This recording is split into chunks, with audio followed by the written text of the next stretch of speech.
The wind was still blowing and the sea was very choppy.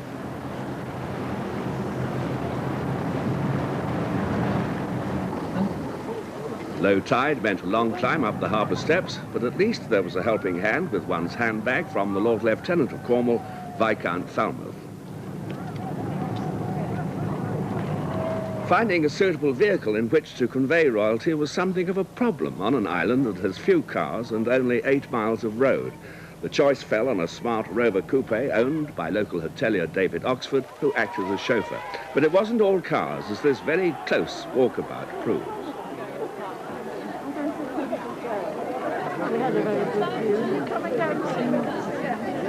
At Park House, the Scilly's only residential home for old people, the royal visitor got some first-hand experience of a Solonian brass band.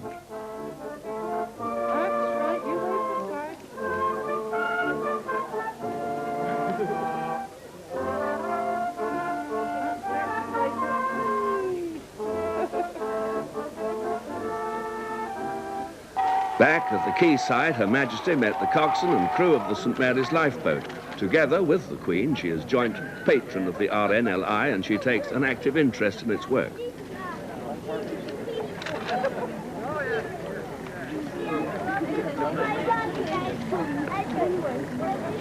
And so the public part of the visit ended and Her Majesty steamed off in Britannia for a private day at Tresco yesterday. Tomorrow, she's coming to Plymouth.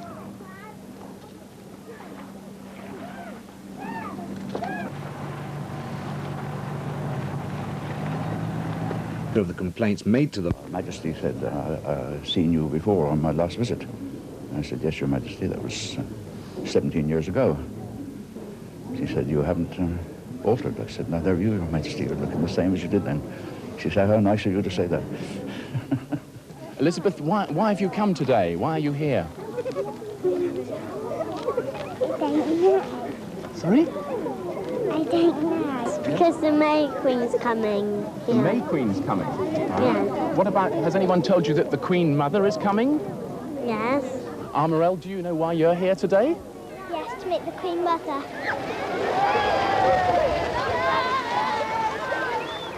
On an island full of flowers, the May Queen, Gail Anderton, offered an official bouquet.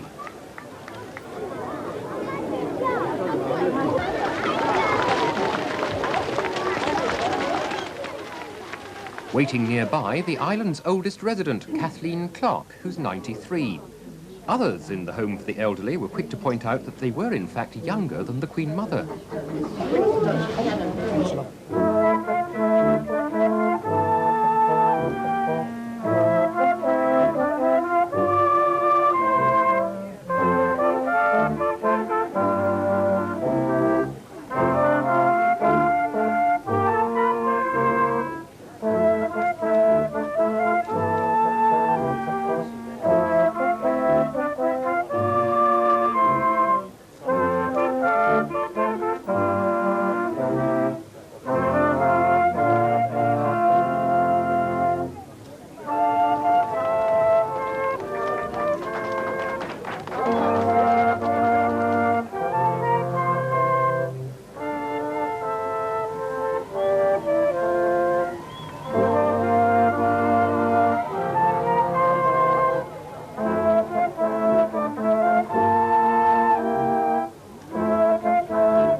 It was a strange royal procession that circled the island. Old minivans to carry the press, a police motorbike especially imported from the mainland.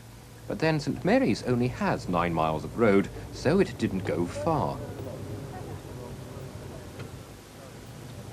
Waiting back at the harbour, the crew of the island's lifeboat.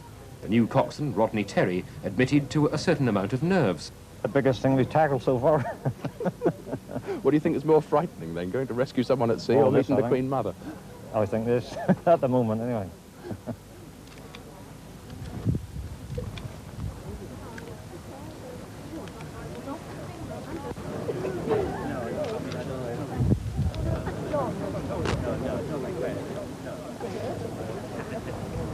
All right,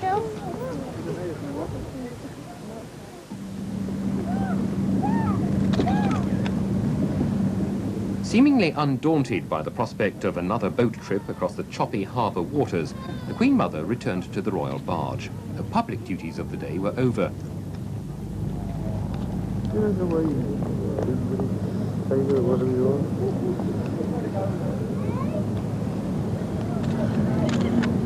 But Britannia stayed in the Scillies.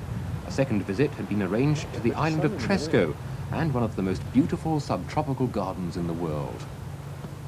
Tresco is an island slightly apart from the modern world. The residents do their best to make sure it remains unspoilt by commercialization. An island uncluttered by advertising signs, but covered with exotic plants that would die outdoors in most other parts of Britain. It was the one part of the tour where the Queen Mother was sure of escaping the thronging crowds. Though she did find a welcome from abroad. A group of Americans from a cruise ship were on the island to visit the Abbey Gardens. Seeing British royalty at close quarters was an unexpected extra treat. They joined the Queen Mother in watching dancing by children from the island's primary school on the school green.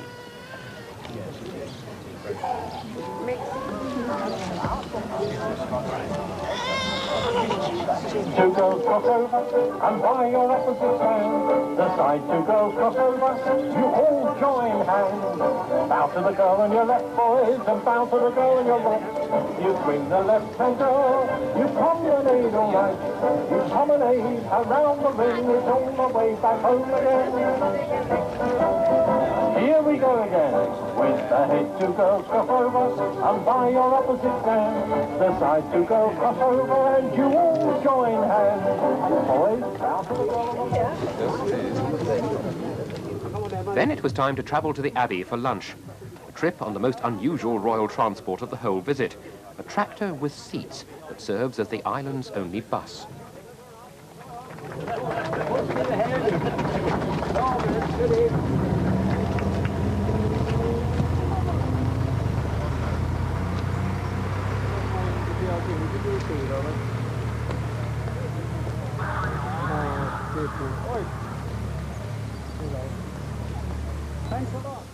From the tranquility of the Isles of Scilly, an overnight sea passage brought the royal yacht back to the main